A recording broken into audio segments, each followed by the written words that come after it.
Congress passes bill to force the release of the Epstein files. We talked about this in the last show that I did, where Donald Trump was further implicated in the Epstein files. Another development that has since transpired is Mark Epstein, Jeffrey Epstein's brother, came out and clarified that Bubba, the pictures of Donald Trump blowing Bubba, is not of Bill Clinton. So he clarified that. He clarified that Bubba is not Bill Clinton. But he did not clarify that Trump wasn't sucking dick.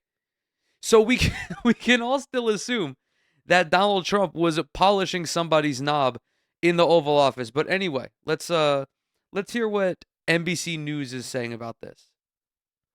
And once again, my computer is just not doing audio. This is We are coming on the air with breaking news just seconds ago. A landslide vote in the House of Representatives on a bill that would try to force the release of DOJ documents related to Jeffrey Epstein, which started as a long shot bid months ago, now one step closer to becoming law. This was a nearly unanimous vote. The final vote, 427-1, just hours after some Epstein survivors gathered. The only other time I think I've seen any chamber of Congress vote unanimously on something is the yearly increase in the military budget. I'm pretty certain that's unanimous. And then also a couple of years ago when these motherfuckers voted on daylight savings time, on abolishing daylight savings. And yet here we are 3 fucking years later still dealing with the plague that is daylight savings. At the Capitol to rally support. So next step, the Senate, and then on to the White House for the president to sign this into law if it passes that chamber. The president now says he'll do that in a surprising political pivot after months of resistance to backing the bill. If you believe this, I got beachfront property in Nebraska to sell you. Donald Trump is the king of lying. This man, in terms of sheer statistical output, rivals like Drew Brees' passing yards and LeBron James' points scored on how many times he's fucking lied. His entire campaign, this most recent election cycle, was a fucking lie. Everything that comes out of his mouth is false. And you expect me to believe that this guy is going to release all of the documents that are calling him a pedophile? Come on. Come on. I don't want to say anything. Like, I don't want to say I'll post dong on the timeline if he votes yes on this, because there is a chance. But like, this is such an outrageous thing to believe. Now is our chief Capitol Hill correspondent, Ryan Nobles. And Ryan, this vote just seconds ago now takes this one step closer to reality for the survivors and other advocates who have been fighting for it. The question had been just how many Republicans would get on board. The answer appears to be all but one. They'll get to this later, but the lone Republican was, where is he? He's Clay Higgins. Clay Higgins of Louisiana was the only person to not vote on, was the only person to vote no on this. Additionally, I'm pretty certain there were only 5 no votes. 2 Republican, 3 Democrat, I want to say. So 99% of the House of Representatives voted on this bill. That's right, Hallie, and as this resolution was officially gavelled and signed through the House of Representatives, there were cheers in the gallery just a few feet from where I'm standing, and we're told that there were survivors of the Epstein. Oh, what happened?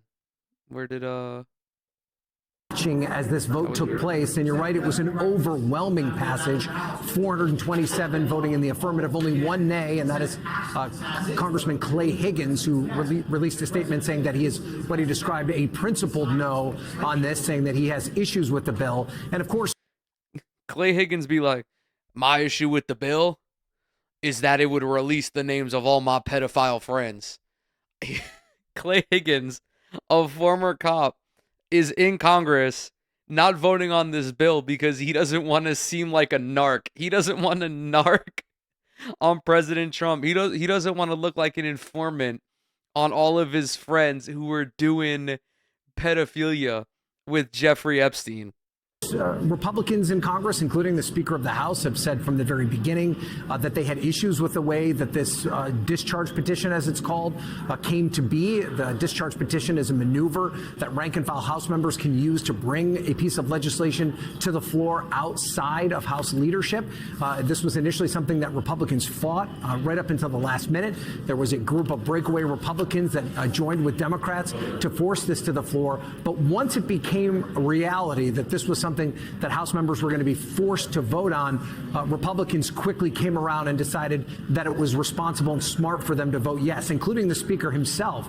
Today, though, he did hold a press conference and discuss his issues with the bill. He is concerned that it doesn't do enough to protect survivors, that it could put potential victims of child sex abuse at risk of their information being made public, and that it could. I hate how manlit Mike Johnson always fucking defaults on this, like it's some sort of impenetrable defense to keep protecting all of these pedophiles. Nobody is clamoring for the release of the victim's information. Nobody in their right mind, no moral and compassionate human being, wants any of these victims to have to relive the trauma that was put onto them by Jeffrey Epstein and his associates. There's a very simple way to get around this, and it's redacting the names of the victims. I'm not sure if Mike Johnson knows this, but in this latest batch of documents that were released, every single document that had a victim's name in it had that victim's name redacted. There was a black bar. I'm talking specifically about the one email that said Donald Trump spent X amount of hours with this victim, I think it was. There's a black bar covering their name with the word victim on it. You can very easily do this with all of these documents because that's what the fuck has been going on. Additionally, this was an ongoing legal case. There were plenty of redactions already enacted. Mike Johnson defaulting to this defense is just gross. It's just gross. He's trying to obstruct the release and the unearthing of the largest pedophile ring that has ever existed, probably.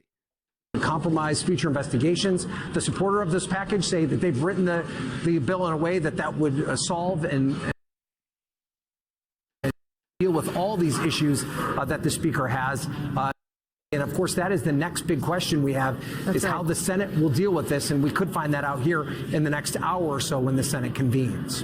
Explain that, Ryan, because you now have the top Senate Democrat, Chuck Schumer, suggesting that he will try to bring this to the floor. He will try to take action, possibly in the next several hours here tonight. Of course, it would need Republican support. What are you hearing from that side of the Capitol? Well, there's two ways that this could go once it reaches the Senate, Hallie. There's a very quick way, and then there's a much more lengthy and arduous process that this resolution could take. If they take the route that Speaker Johnson is suggesting, it could delay the passage and the release of these files indefinitely. So Speaker Johnson is asking for a long list of amendments to be added to this bill. That would require deliberations and negotiations among senators to craft the language that would make them feel more comfortable with voting yes. It would then have to come back here to the House for another vote before it made it to the president's desk. This doesn't seem to be something that most rank-and-file Republicans want to deal with right now because it keeps the story in the forefront. It's something that we'll continue to ask questions about. The other alternative they have is that they can do as Senate Minority Leader Chuck Schumer has suggested. So I'm gonna skip what this guy is saying only because the Senate has voted to send this bill to Trump's desk. I'm just going to quickly pull up an article on it. So we will see within the next couple of days, I guess, if Donald Trump actually winds up signing this. Both the House and Senate acted decisively Tuesday to pass a bill to force the Justice Department to publicly release its files on the convicted sex offender Jeffrey Epstein, a remarkable display of approval for an effort that had struggled for months to overcome opposition from President Trump and Republican leadership. When a small bipartisan group of House lawmakers introduced a petition in July to maneuver around Speaker Johnson's control of House floor, it appeared a long-shot effort, especially as Trump urged his supporters to dismiss the matter as a hoax. What's interesting about this is Ken Klippenstein posted on his Substack, I think it was last night, about some interesting verbiage in this bill and how the only things that are being released are documents that are already declassified. Now, there his point of view on this was from national security. Of course, whenever the government doesn't want to release anything, they'll just say that it's a national security threat. Obviously, they have some shit to hide.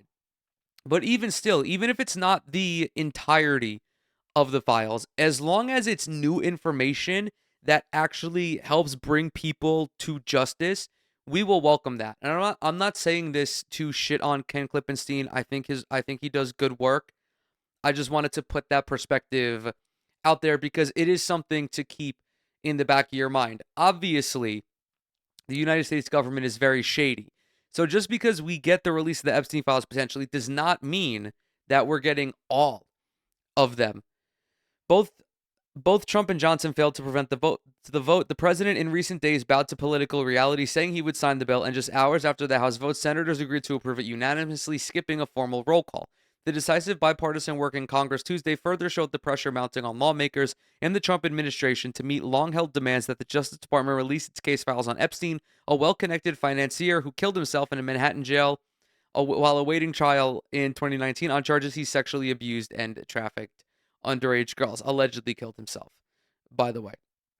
Quote, these women have fought the most horrific fight that no woman should have to fight, and they did it by banding together and never giving up, said Representative Marjorie Taylor Greene as she stood with some of the abused survivors outside the Capitol Tuesday. Quote, that's what we did by fighting so hard against the most powerful people in the world, even the President of the United States, in order to make this vote happen, added Greene. In the end, only one lawmaker in Congress opposed the bill, Rep. Clay Higgins. That's certainly a way to make history for yourself. A Louisiana Republican who is a fervent Trump dick sucker was the only nay vote in the House's 427-1 tally. He said he worried the legislation could lead to the release of information on innocent people. Yada yada. I don't what does that mean? What does that mean? Is he innocent people? Is he talking about the fucking victims? Like what does that mean?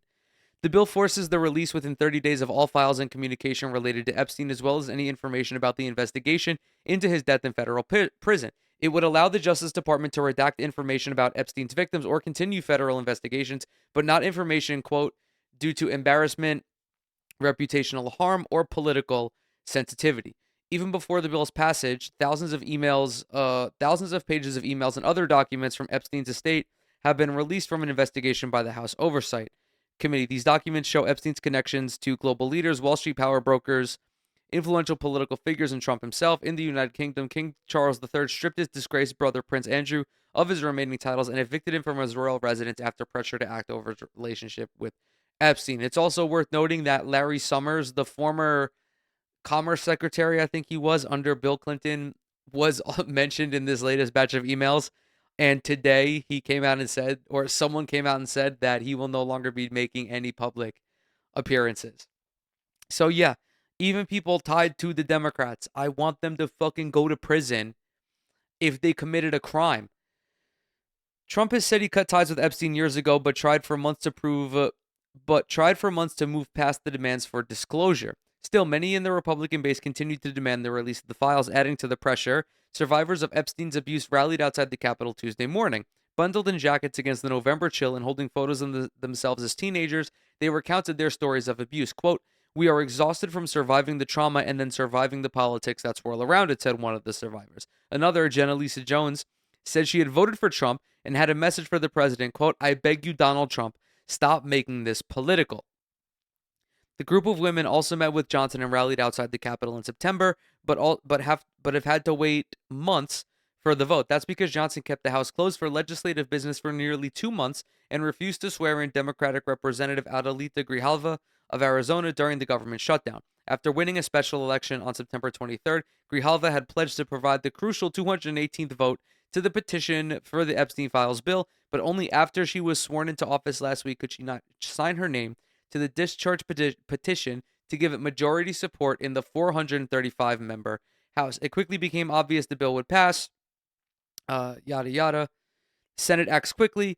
Even as this bill cleared the chamber, Johnson pressed for the Senate to amend it to protect the information of victims and whistleblowers, but Senate Majority Leader John Thune quickly shut down that notion. As senators gathered in the chamber Tuesday evening for the first votes of the week, it became clear no one would object to passing the bill as written. Just before Senate Democratic leader Chuck Schumer called to pass the bill by unanimous consent, Oklahoma Senator Mark Wayne Mullen, a Republican who is close to Trump, walked in the chamber and gave Schumer a thumbs up.